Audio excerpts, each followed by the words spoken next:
माँ। हाँ बेटा। चैत्र नवरात्रि आ रही है ना? हाँ आ रहा है माता जी का। तो माता जी को रिझाने के लिए कोई पचरा या कोई गीत हो जाए। चलो गाते हैं। चलो। बोलो शेरा वाली मैया की जय। जय।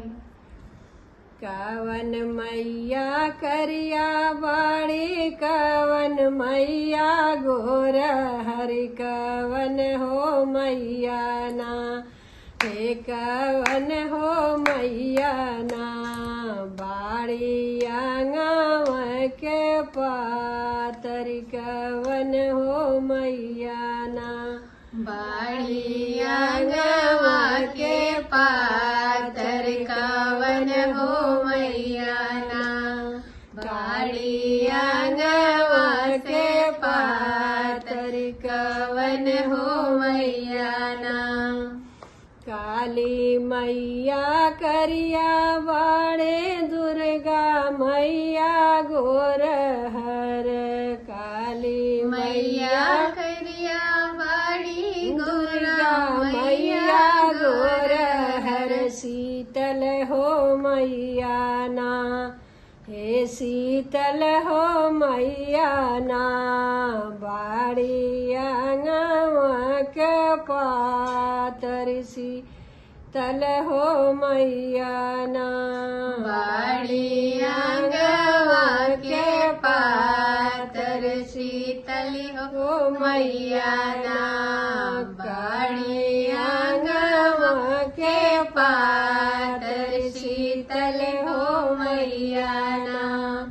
कवन मैया पियरी पहिरा, कवन मैया चुनरी, कवन मैया पियरी पहिरे, कवन मैया चुनरी, कवन हो मैया ना, हे कवन हो मैया ना, कर सोर हो सिंगार, कवन हो मैया ना, करे सोर हो सिंगार, कवन हो मैया ना, कर सोर हो सिंगार, कवन हो मैया ना, कर सोर हो सिंगार, कवन हो मैया ना।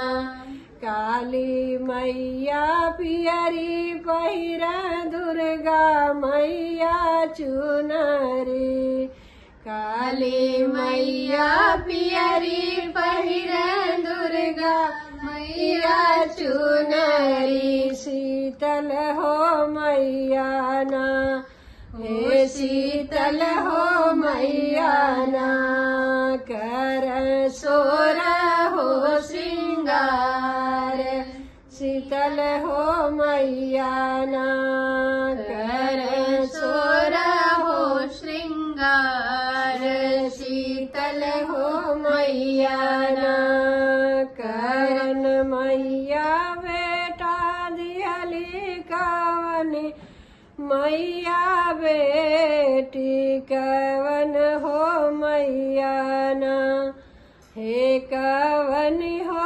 मैया ना, दिहली सोरा हो सिंगार, कवन हो मैया ना, दिहली सोर हो श्रृंगार, कवन हो मैया ना, दिहली सोरा हो सिंगार, शीतल हो मैया ना, दिहली सोर हो श्रृंगार, शीतल हो मैया ना। काली मैया बेटा दिहली, दुर्गा मैया बेटी, शीतल हो मैया ना, दिहली अमर सोहाग, शीतल हो मैया ना, दिहली